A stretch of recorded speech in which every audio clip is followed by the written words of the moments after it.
Today we're going to look at three guitars. I have a reputation for doing modifications, and I do a lot of modifications. I do a lot of modifications to a 70s D Martin D's, things like that. Well, maybe they didn't really have anything wrong with them, except for the fact the bridge is out of place and all that sort of thing. And I'm basically hot rodding the guitar, modifying it to make it better. That's probably about 75% of my work. But I also do a pretty fair amount of actual repair work where the guitar is pretty good, but there's things wrong with it. And that's what today's guitars are. There's three guitars on here. There'll be a bonus guitar at the end. And these three guitars all had some sort of serious problem with them. And I'm going to talk about the problem a little bit, play them a little bit, and just give you an idea of what else I do in the shop besides avoid the warranties on 70s Martins. This is actually a 70s. No, this is a 69. 69, 68. I can't remember which one it is. 69 D28. And it came in for the bridge plate. I can't remember what it came in for. It came in for the bridge plate. It had a big rosewood bridge plate. The owner wanted a small maple bridge plate, which is a worthy thing to do. That was a modification at that point. When I stuck the mirror in there and took a look at it, I discovered that someone had scalloped the braces and in the process tore out about half of the first tone bar here. So you've got X braces and then a tone bar number 1 running right here and tone bar number 2 running right here. And the first one was about half gone, just splitted. And that's not good because you need that in there. They're called tone bars for a reason. You know, they're not just in there to provide excess bracing. They're for a reason. So I suggested two things. I said, you need to let me fix the scallop as best as I can. Unfortunately, they didn't cut a really deep V. They cut a V. That's going to make a stress riser. That's going to make the top fold right there. But they didn't cut it too deep. So I was able to take and shave the rest of the braces and make the whole curve nice and smooth. And I'm not sure what happens when people do a poor scallop like that. I don't know if they just go in there and I don't know what they do. But to do braces properly, there's a motion that you need to get, and it's a feel. You just have to learn it, but it's kind of a curly feel like this. You grab a hold of it and you kind of curl your hand out like that, and then you take your scalp and you go the other way and you curl it.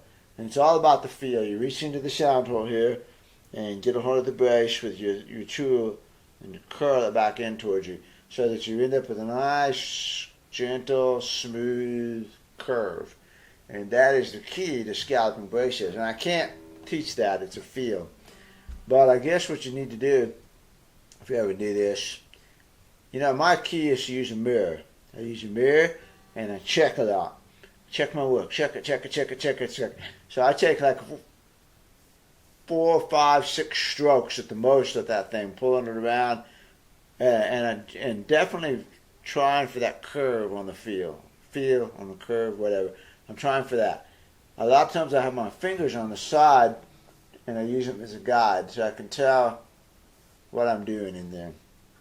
You got to get used to working in sound holes, you know.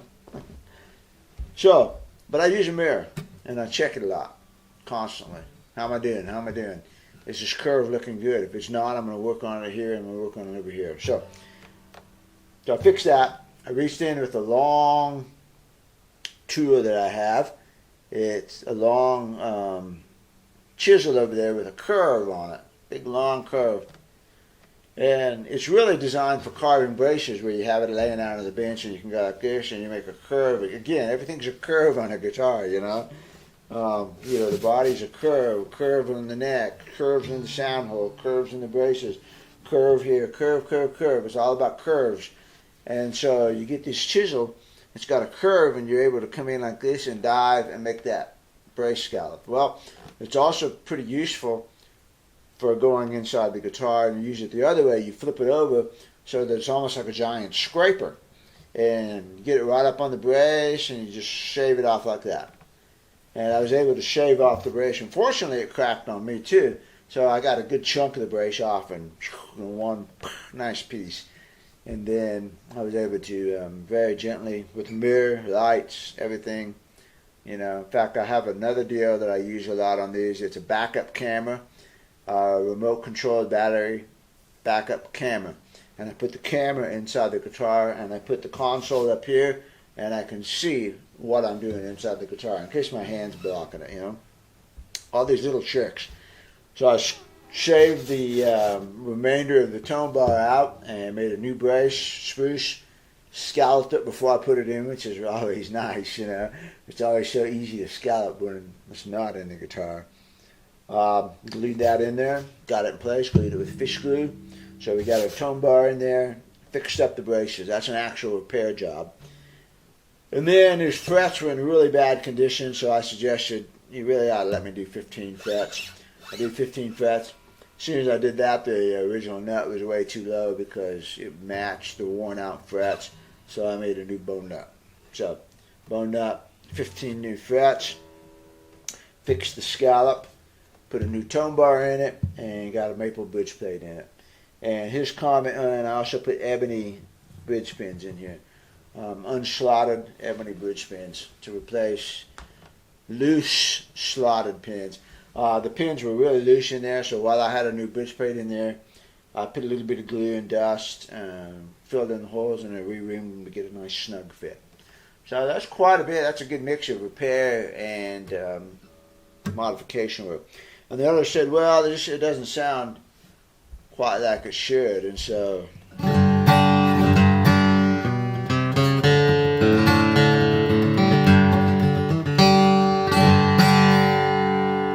think it sounds pretty good now.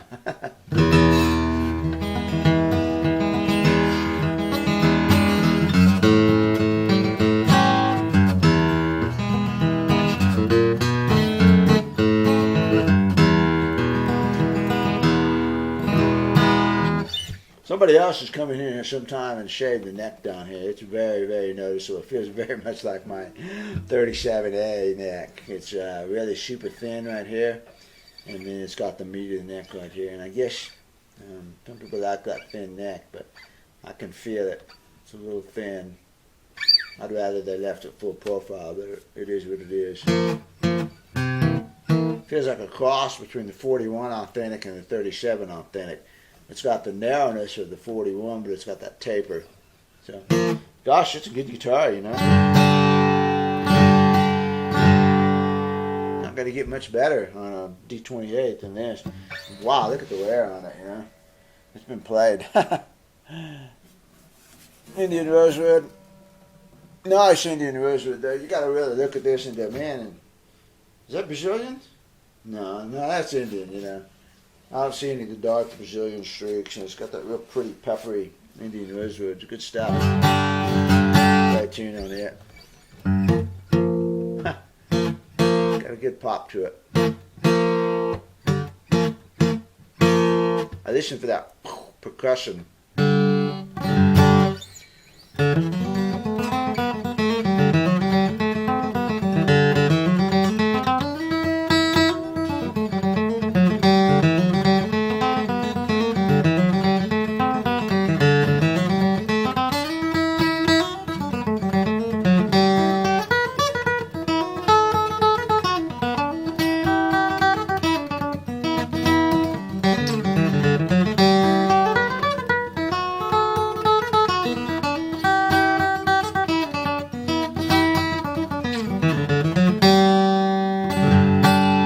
Good. Of course, it'll break in a little bit, as the bridge plate starts forming to the top and the braces kick in, and it'll start sounding better. But it's good sounding D28. So. Okay, it's going off. Second guitar we're going to look at is another 70s D28. This one is 328.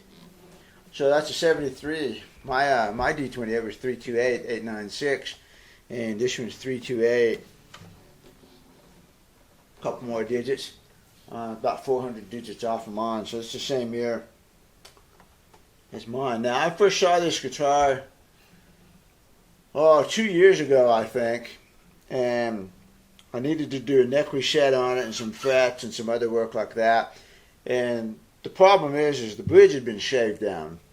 And I don't like to set, and it was way out of location too. I can see my scar here where I scooted it back. And I don't like to set a neck to a shaved down bridge, because the whole point of doing the neck reset is to get the geometry correct. The geometry is not going to be correct. And then more importantly, the bridge is more than 1/8 of an inch out of position, so it's never going to be in tune again. At that time, I wasn't doing the shim on the neck where I pulled the neck out, but it doesn't matter because the bridge was shaved anyway. So I wanted to replace the bridge, which was fine. Wow, when I took the bridge off, guess what I found? I found a previous repair underneath here where the bridge had come off very poorly, and a lot of the spruce was missing, and the previous repair person had to use epoxy to fill in the holes and to glue the bridge on. So that's a mess, because I mean there's chunks of spruce missing. So I shorted up the best I could to what I thought would hold, glued it back on. I did the bridge plate at that time, black locust bridge plate, reset the neck, did some other work to it, at that time, sent it home, and it lasted about 8 months. It lives in Arizona, so it's hot, extreme temperatures down there. Lasted about 8 months, the bridge came off again. Pop. Okay, I'll do it again. So I glued it on again. This time I cut some wood out, and I inlaid a new strip of wood onto my bridge plate. I used a rectangular piece of wood like so. Glued that back on, used a different kind of glue, really worked at getting the holes filled in with the dust and glue mix before I put it on. Put the bridge on, but it still bothered me because there was just so much spruce missing off the top, and I could see that the top was really soft. But we're going to try this one more time, The owner fortunately kind of comes up this direction a little bit, so it was something that I could do. So I went ahead and re-glued the bridge and put a little bit of spruce support over here where it was really weak. Did a couple things, glued it back together, sent it home again. Lasted another 6 months or so, and he said, "But bridge popped off again." And this time when I saw it, oh my gosh. My bridge plate my black locust bridge plate actually folded in half. Pow! Snapped right in half. And of course that sent the bridge up. And the bridge is sticking up like this, and it's just a mess. And it licked down there, and it torn up wood. So I'll put pictures on it. I'll put pictures along here with the video. You can see what I was dealing with. So I took the bridge off, took my bridge plate out, which was easy to do because it was falling off, it was broken. And then I had these gaping holes in the top. So now I've dealt with this before, and there's really no good solution at this point except to retop the guitar, which you don't really want to do. I mean, you want to try and save that original top as much as you can. So one good solution, pretty workable solution, is to take and overlay spruce on the inside of the top. And again, there'll be pictures after this, you can see. You make a spruce bridge plate, basically, except it's huge, it's big, it comes clear back to here. So glue that in there, got to fit really nice and tight, and it's spruce, so it matches the top already. It's light, it's stiff, it adds a lot of strength to the top. You put your bridge plate over that, and then you fill in the holes, you carry on. So that's what I did. Put a spruce overlay in there. I took extra care to get another piece of spruce back in here where the finger bars are. So there's a spruce overlay running this way. It's all feathered off, so there's no sharp edges anywhere here. As it comes to the edge, it feathers off, real gentle taper, so that there's not a stress point right there. And I got a spruce support in here. And this time, because I was really, this time I'm getting serious about it. I did all of the inlays on the inside before I put the bridge on. I've got the braces exposed, cleaned the braces up, got inside underneath the top and cleaned out all the glue there where the epoxy had gotten under there, so there was a hump in the top where it didn't meet. Cleaned all that up, put my new bridge plate on, and then I inlaid another piece of spruce this on top of mine. So I cut out the bad spruce. And this time, instead of making a rectangular strip of wood, I made it in roughly the shape of the bridge. Because I figured the more, I wanted two things here. Number one, when you have a rectangle, it tends to rotate. Just like a straight bridge would do on a Gibson or a Prue or anything like that. A straight bridge like this will tend to rotate. And so that's what the strip was doing. It was wanted to rotate. It didn't have the strength. I wanted it to come back into a belly shape. So I mimicked the shape of the bridge. And I also wanted a lot of glue surface on that spruce plate, on the spruce plate underneath the top. So I wanted a good spruce to spruce contact. I used hot hide glue, which I don't use all that often because there's other glues that are more convenient and everything. But when you really get serious, you use hot hide glue. Heat it with a heat lamp. Heat your other piece. You get a pretty thin solution of hot hide glue first, and you size the wood. So you put it on there, and you let it dry. And then that gets hide glue into the wood so that your next application of hide glue will grip to that hide glue which is already in the wood, and you end up with basically welding the wood together. You can separate it, but you're not going to separate spruce from spruce because two different, same wood, man. So, picture. Look at the pictures. So I've got a spruce inlay under here that mimics the shape of the bridge, and the reason I did that is because there was a dip in the top. The top came like this and then sloped off. So the bridge was sitting on this non-contact point here. And I wanted full contact. I wanted the most contact I could get in this thing. So that's what I did. And then I had just a few spots here and there where there were dips or something in the wood. And I used a wood paste dust where you take spruce dust and you mix it in with the glue that you're going to use. And you make kind of a peanut butter putty and you put it down in there. And then you glue the top back on it like that. And that's pretty good, for a gap filler. Boat people use it a lot. Furniture people use it.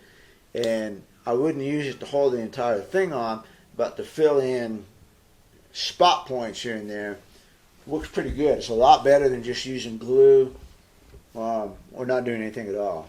So I used hot hide glue to glue the bridge onto my spruce plate again. And then what I did was I went in and filled in the spots afterwards with the Titebond 3 and wood glue dust. Titebond 3 is a pretty good filler, and it doesn't have it'll slip. So I don't like to use it all by itself, but when you've got hot hide glue on 75% of the surface and then Titebond 3 on the remaining little hot spots, it's going to be pretty good. And I know it is because my feeler gauges won't go under there, and it feels really solid now. And looking at the bridge, that's the best I've ever seen it. It's nice and flat. So this was a repair job.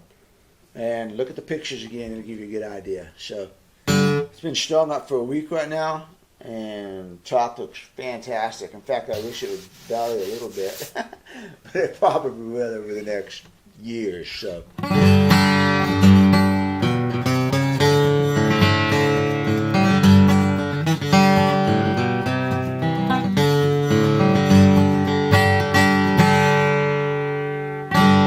This guitar does have old strings on it, I should tell you that.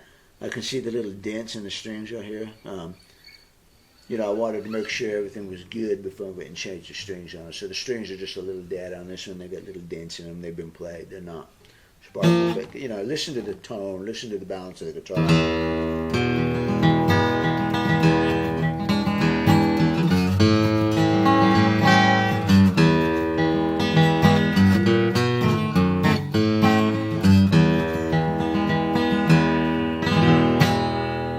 Pretty good to me. It's got a different character to it. It reminds me a little bit of a 50s. It's a punchy, focused, mid-rangey sound now. It's not boomy and bassy, but it's good. Got a good bass, but it's got a punch to it. It's not mushy. I like that.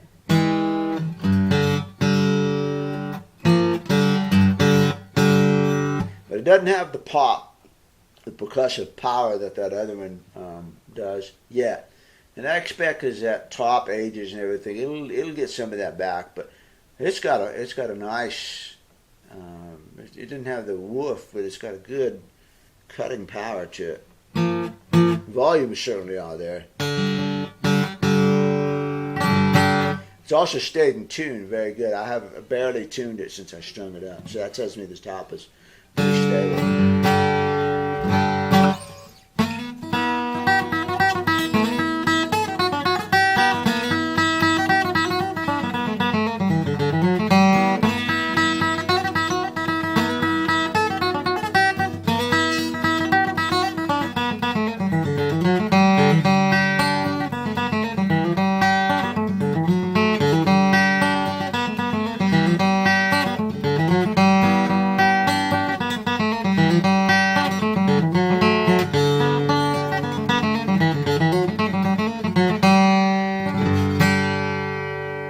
Nice. I'm pretty happy with it. That's what I knew. Back when I first saw it, I thought I'm probably going to have to do that sooner or later, but that's a very invasive, complicated procedure, and I wanted to see if simply gluing the bridge back on would be enough.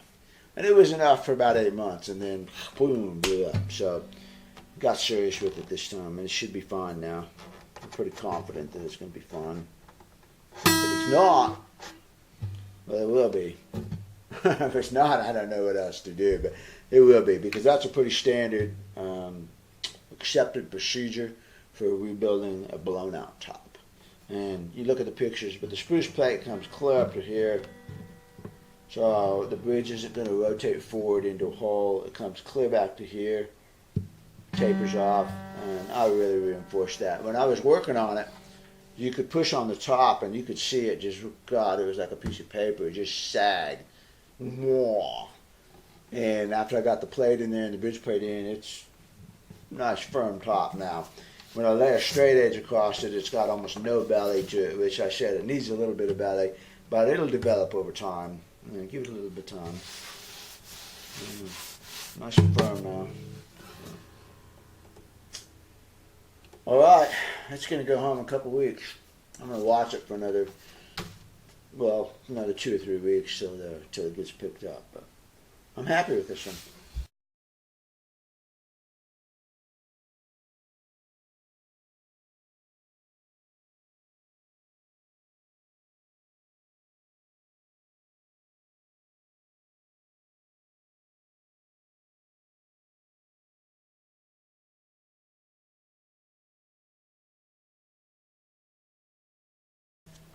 Guitar number 3. I'm not sure this is, I think the one previous to this was probably the hardest job. This is a D18V that I've known for 10 or 12 years, quite a while. When it originally came into a friend of mine in Amarillo, I was doing a nut on it, and I noticed a crack up here. Just a small crack, about yay big. And so while I was doing some work on it, just minor stuff, I went ahead and put super glue in there and sealed that crack up. And then over the years, every time I saw the guitar, I'd look at it, and crack looked good. He sold it to another friend of mine in Georgia. And so that guy sent it to me after he'd had it for 2 or 3 years maybe. I don't know how long. Because the bridge is cracked. And he wanted a new bridge. And so I looked at it and said, I can fix that bridge. As long as you're willing to have it glued in. And I'll glue it in here and take care of the bridge. I recut the slot because it comes with a really deep through slot, which is not a vintage slot. So what I did is I filled it in with ebony, which right away strengthened the bridge. I cut a new slot, which is a true vintage, and I glued the saddle in. So the bridge is solid. It's as solid as a new bridge now. It needed a neck reset too. So I did the neck reset. While I had the neck in my hand, I thought, oh, check the crack. And I looked over at the neck, at the crack, and to my absolute horror, that crack was about that big now. It was that big, and I thought, gosh, why didn't anybody notice that? Well, it's because the headstock's pulling up on it and keeps the crack closed. So I thought, well, It's still hinged, it's still connected down here. And so what I'll do is I just open it just a little bit and get some hot hide glue in there and clamp it back up, and I'll do a favor, fix this up without even charging anything for it. So I got my hide glue going. I put the neck over here, and I went over there, and I swear I just touched the headstock, and it came off in my hand. It didn't crack. It didn't snap. It didn't resist. It just 1 second I'm holding the headstock in my hand. I go, oh my God. So what do you do? So I glued it after I discussed it with the owner. I went ahead and glued the headstock back on because there was a lot of grain, but it was nasty grain. The crack at the nut was just clean as could be, and it shouldn't be that way. When grain breaks, it should be just jaggy lines that merge back together, and this was just like razor. So I showed it to a friend of mine, John Arnold, who's he's the best wood guy in the world. And he said, that neck's terrible. He said that should have never been made into a neck. The end grain ends right there. Okay. So anyway, I glued it back together. And then to strengthen it, I took the first fret off right here. I cut through here, removed this section, and I routed down from here into the neck, and I inlaid 2 strips of carbon fiber, epoxied in there. And then there's this huge hole up at the truss rod area where Martin just cuts, and there's this gap where there's nothing up there, and a D18, doesn't have a volute on it, so there's just this weak spot right there. So I took a dowel, a mahogany dowel, and I got that fit in there, and I epoxied that in there. So I had glue back here, I had epoxy carbon fiber struts from the inside, filled in the thing to the headstock, and then I put the fingerboard back on, and everything was well. And I didn't even tune the guitar in the, I don't know, what I have it, 3 months, something like that, sitting over there. I didn't even hardly tune it. It was that stable. Sent it home. It was fine for months. And then he came back from a gig one day, opened the case, and pow, the headstock's blown off. So at that point, there's nothing to do but put a neck on it. Now, getting a new neck from Martin is quite a deal. For one thing, you're not going to get the decal. And the D18V is a discontinued model, so they don't have any neck. It's going to cost you $1,000 or so, which the guitar is worth $1,500 at the time. So, but I happen to have some Martin necks down here that are blanks. So I suggested this. I said, why don't you let me put a new neck on it? It won't be a genuine from Martin neck, but it will be a Martin neck, and I can salvage stuff. So I salvaged the original head plate here off the D18V, and the way I did that was to take the original neck, which is broken, so what good is it now? And I bandsawed off the veneer. Ran it through the bandsaw and cut it right up to the veneer out there, and then I scraped it and leveled it and sanded it until I got just the veneer. And glued that veneer to this headstock after removing the other veneer. So put that back on there. I took the fingerboard off of his guitar, and I got the truss rod out of his guitar, and I had to cut the neck to get that, but again, it's broken, so that's epoxied in there pretty good. So I ended up with the original headstock veneer, the original fingerboard, and the dots, and the frets that I'd done before, and I got the original truss rod in here. At one point, I had the original nut, too, but it was actually my nut, so it wasn't an original nut. So I salvaged everything off the other guitar except for the actual neck. And then, then I had to shape this neck and fit it and all this and get the length right back here, put a black end cap on it, and then I have to finish it. And I'm not a very good finisher. So that's the one flaw that I see right here. I've got some spots in the finish right here. But that can be worked on. At this point, if you wanted to work on the headstock, all you have to do is take the tuners off and sand and scrape and polish and do all that to your heart's content. And the heel looks pretty good, It has, right now, a French polish shellac finish on the shaft. Because we were, I said, why lacquer the thing and run the risk of having a sticky lacquer, and you're going to have to break it in. It takes a good year for lacquer to fully cure. Well, why not just go ahead and put a shellac French polish on it right now and have that broken in old neck feel?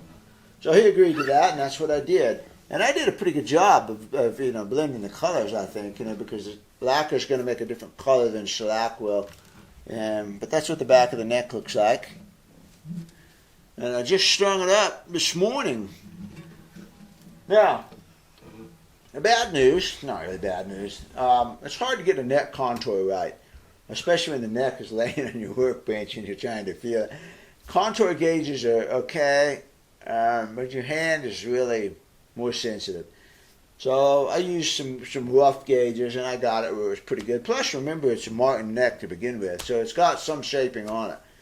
And so anyways, after putting it on and sitting here playing it, I go, it's a little bit chunky from the original. It feels to me very much like a mid-60s neck. It's got a wonderful heft to it. But I think it's got a little tiny bit too much shoulder right here for the owner.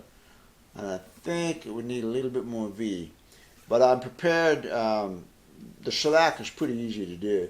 So I'm prepared to go ahead and make a little bit more V on there. I've got some of Stu Mac's contour gauges coming, and now that it's on the guitar, I can spend a little bit more time checking it, because I knew I was going to have to spend some time getting the neck angle right and the headstock, and I couldn't do anything until I had tuners on it. So I had to do the headstock first in order to get the tuners on it, so that I could then string it up and see what I even got here. I can do the shaft while it's on the guitar. So that's the one thing I'm going to come back and do, is I'm probably going to take a little bit off of this and make it a little bit more of a V. But right now, man, it's nice.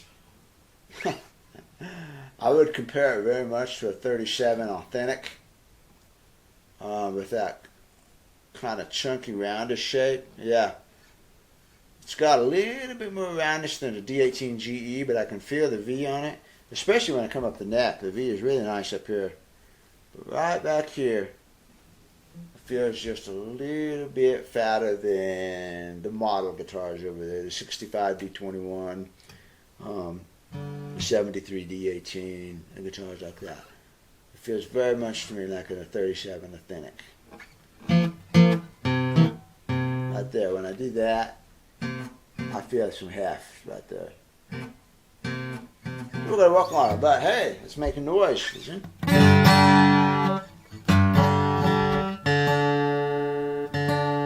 Let me get in tune. It is shifting though. Gives you an out of tune a little bit. There we go. That was a little flat, that was a little sharp.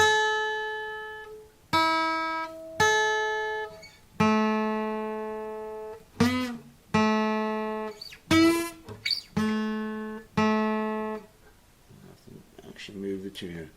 There we go.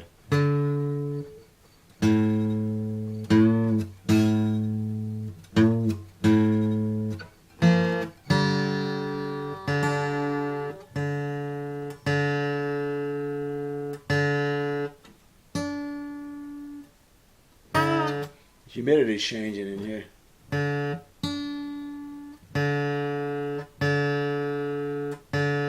Remember also, this neck has only been a neck for 8 hours. So give it a little bit of time to settle in. There we go.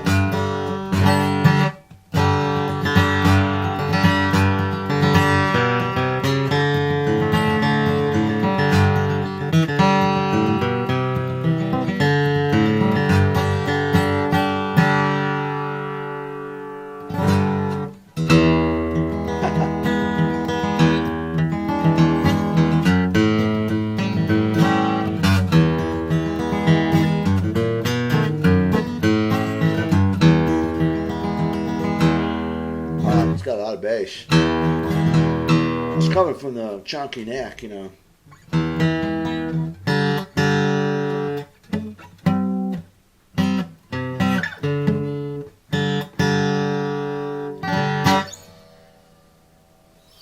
a good tune.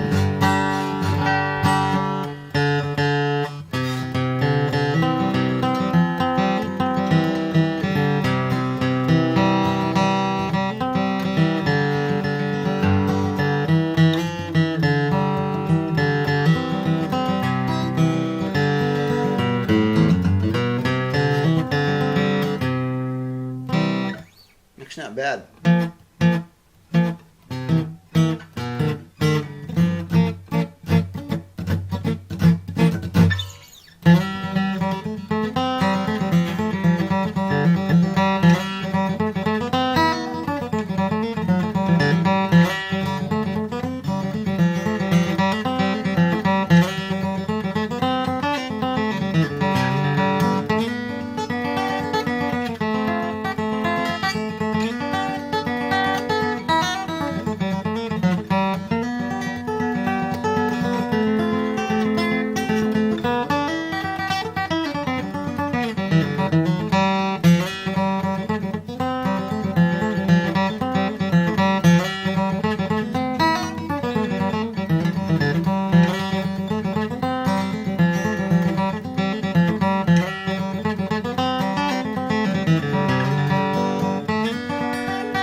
That's what I was going to do. I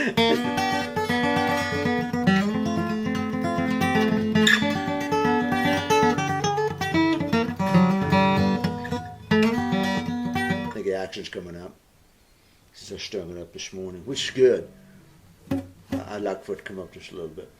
So, gosh, it feels good up here. You know, in the mid-range, it feels great. When I come down here to the nut, yeah, I'd like to have just a smidgen more V. Smidgen bit more V from maybe the 5th fret back. Just a little bit, though. Gosh, right there, right there. Your hands are so sensitive, you know. Yeah, right there. Up in here, though, gosh, that's nice. Oh, it feels good. Oh. I'm not going to touch that part. I offered to buy the guitar. Yeah, 5th fret and up is sweet. Man. And I'm not going to reduce the depth. You know, it's just right there. Right there. It needs to be taken down just a little bit. Not even down here, but right there. This is nice. You can feel the V. Right there. Set it off just a little bit right there. Sounds good though, my gosh, you know. First time I've played music in weeks. This is the first time the guitar has probably ever had a good neck on it. Oh man, the other neck was so weak. So, and this one should be good, you know. Nice neck. So, well, I was going to go home at Winfield. I got a couple more weeks. You know, check it out again. I'm going to put the contour gauges on it, and I'm going to really, well, I'm going to take just a little bit right off here, but I need the contour gauges to give me a good guideline, and I need the contour gauges anyways. I don't do very many necks, but you need them for other things sometimes. I'm pleased with the way the heel came out. The heel was challenging. You wouldn't believe, I mean, how much work it is or how difficult it is if you don't have a jig and you're starting from something already built. To get the angle and the level of the heel right, you've got to get the angle right going down this way, and you've got to get this angle right, left and right on it. Yeah, there's quite a bit. You don't just, oh, I'm going to put a heel cap on it. No, not even.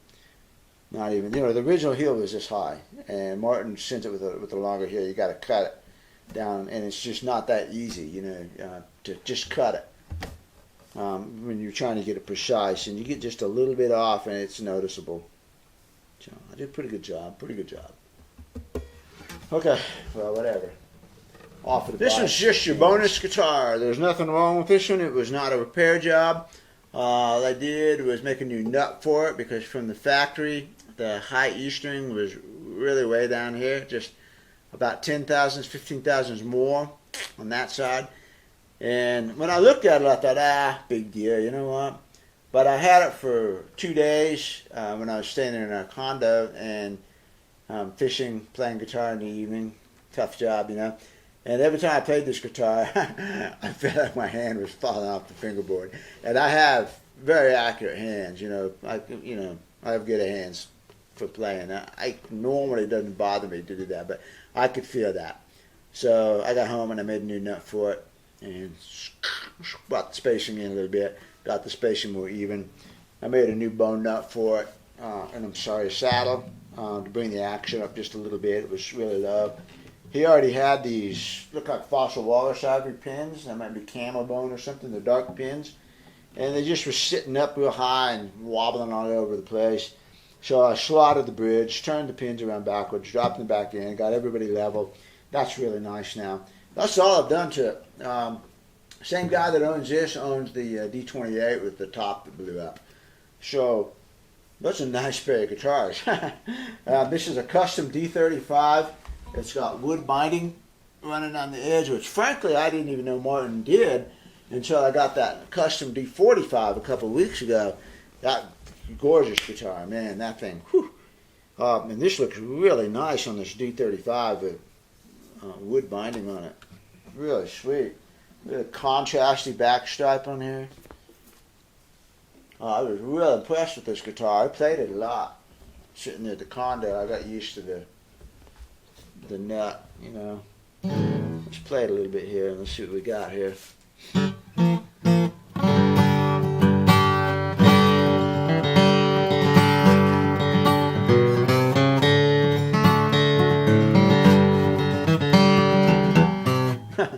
Sorry.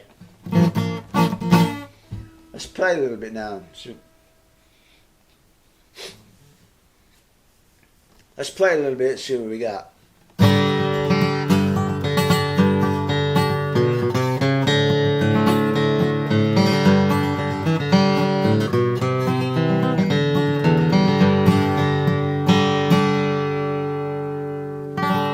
That's a nice sounding guitar.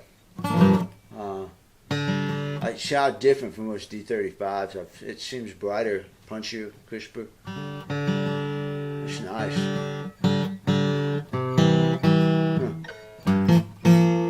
It's got nickel bronze strings on it.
Tired on it. I think the action was just a little bit higher than I want it to be. When I came in, it was like 80 thousandths of an inch. It was just, whoo, man, it was smoking, easy to play. But it did buzz a little bit on rhythm, and so I'd like to have just a smidgen. I'm going to check it before it goes, but of course, neck groove is good. I might drop it down just a tiny bit, but I don't know. I figure if the owner wants more of a rhythmic, harder playing guitar, this is the one for that. The action's a little bit higher on it. If he wants one that's just butter to play that play that D28 because the action's lower on it. So it's always good to have two different guitars, you know, one with a low action, one with a little bit higher action for different purposes. Like if you put a capo on this one at second, third, fourth frets, played rhythm, you'd probably like this one a little bit. Action's easy to mess with, but I'm just saying it. These feel like a light gauge string to me. They feel like the Tony Rice set or something with the light trebles, and I have a lot of trouble with a light treble, especially coming off of a medium bass string, going to a light treble. Man, I cannot play that. I want my treble strings to feel firm. I want them to feel more like the other strings, and so consequently, I think when I hit those light strings, my fingers don't push hard enough. You know, they don't push down on them, and that's why I make mistakes like that on the treble strings. Not the strings I would use on it. You know, I want a firmer feeling treble than that. If they're all lights, then okay, I can get used to them. But if I have a medium bass and a light treble, it's unbalanced to me, and my hands feel that and fall off the fingers, fall off the frets. But gosh, it's a good sounding guitar, you know. And I haven't done any modifications. The back braces are still full height, popsicle braces in there. You know, sometimes they don't, I mean, I think it'd sound better if I did that, but it doesn't necessarily need it. So, good guitar. Neck is comfortable, you know. I love the binding.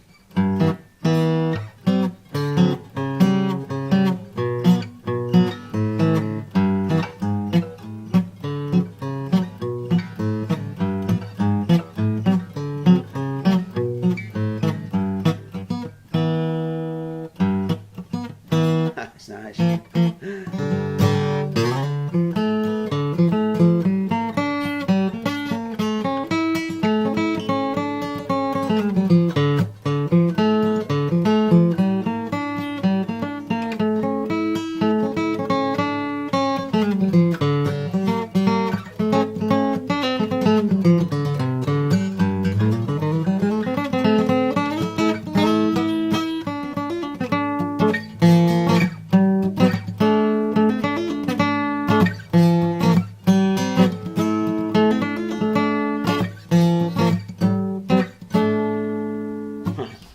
It's one of the better D35s I've ever played, I think, in my opinion.